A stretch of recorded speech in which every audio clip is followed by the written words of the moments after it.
Hello friends! Today we are going to be reading the story Moonbear's Shadow by Frank Asch. Now, in this story, Moonbear happens to see his shadow on a very, very sunny day. But it confuses him a little bit, and he's going to try some pretty silly things to get his shadow to go away. Now, can you get rid of your shadow?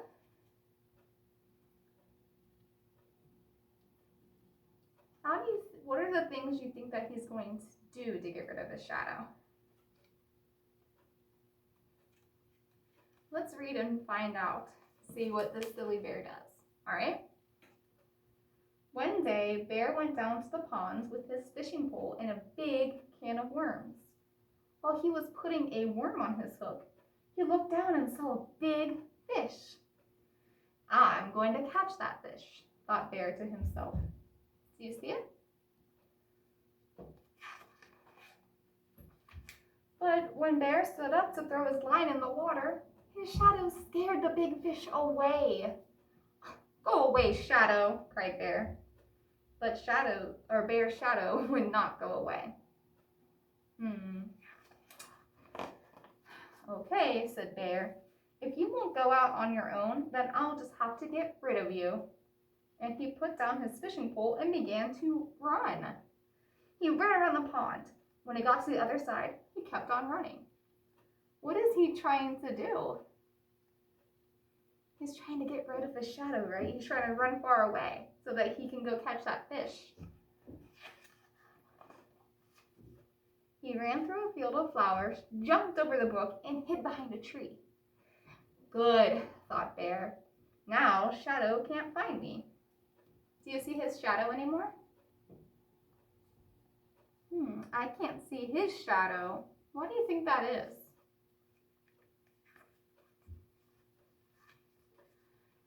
But Bear was wrong. When he stepped out from behind the tree, the first thing he saw was Shadow. Nearby was a cliff. Bear walked over to the cliff and looked up.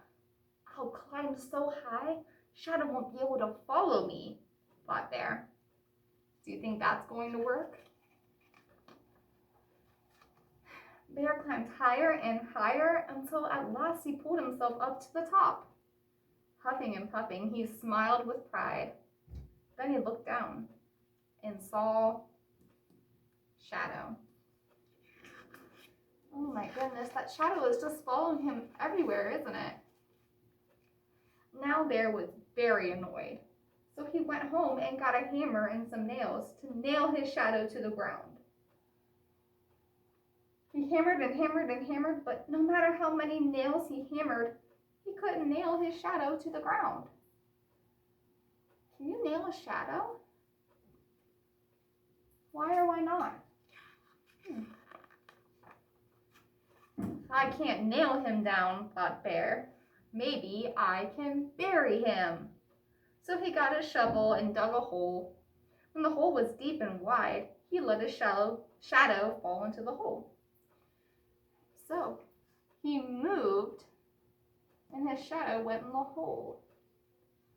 Do you think his shadow is going to stay in the hole? Then Bear filled the hole with dirt. When he was finished, it was almost noon. The sun was high in the sky and Shadow was nowhere to be seen. At last, sighed Bear, no more shadow. The shadow's gone. Did he really bury it?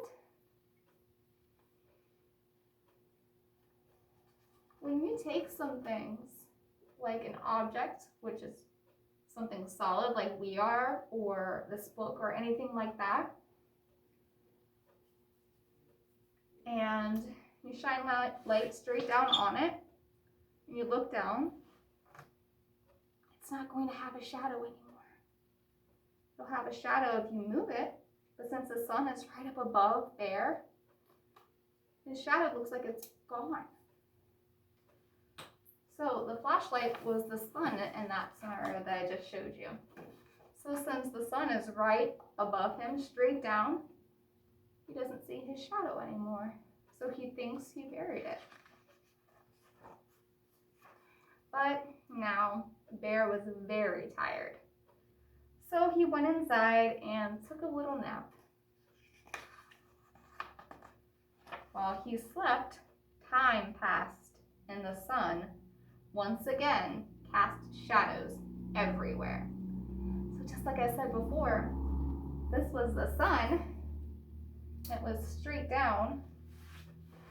Now it's moving so that, let's see if I can show you on here. It's a little tough to show on the wall, but since the sun moved, it's now casting a shadow again. Instead of straight down, it moved, so now there's shadows everywhere. Do you think Bear's shadow is going to come back? When Bear got up and opened his door, he saw Shadow on the floor. "Not you again," exclaimed Bear, and he slammed the door, hoping to lock Shadow inside. But Shadow was too quick. There's Shadow on the door. Sighed Bear. "How about this? If you let me catch a fish, I'll let you catch one too. Nod your head like this if it's a deal." When Bear nodded his head, Shadow nodded too.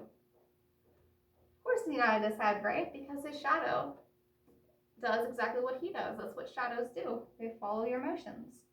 So he did this and Shadow nodded too. So Bear's going to catch a fish and Shadow's going to catch a fish. How do you think that's going to work?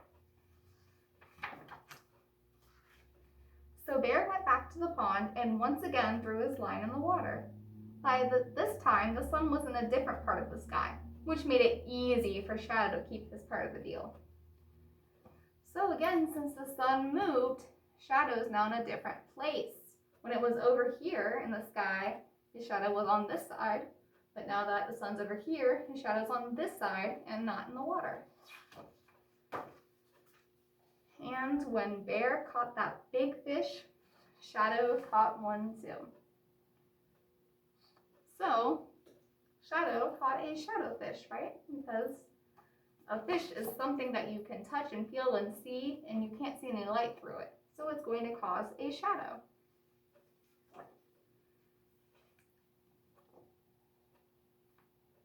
So, in this story, Bear was trying to catch a fish, and he thought his shadow scared it away, which it might have, right? Maybe it did scare him away. But he tried to get rid of his shadow. He can't get rid of his shadow, can he? It's always going to be there because that's just what things do. They cast shadows if you can't see through them.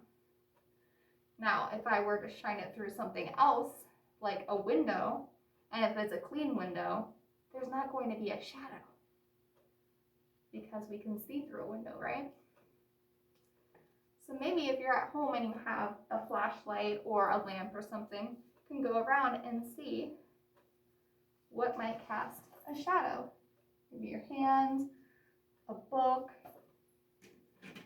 anything that you can't see through is going to cast a shadow. So you can test that, all right? Hope you have a great rest of your day. Goodbye.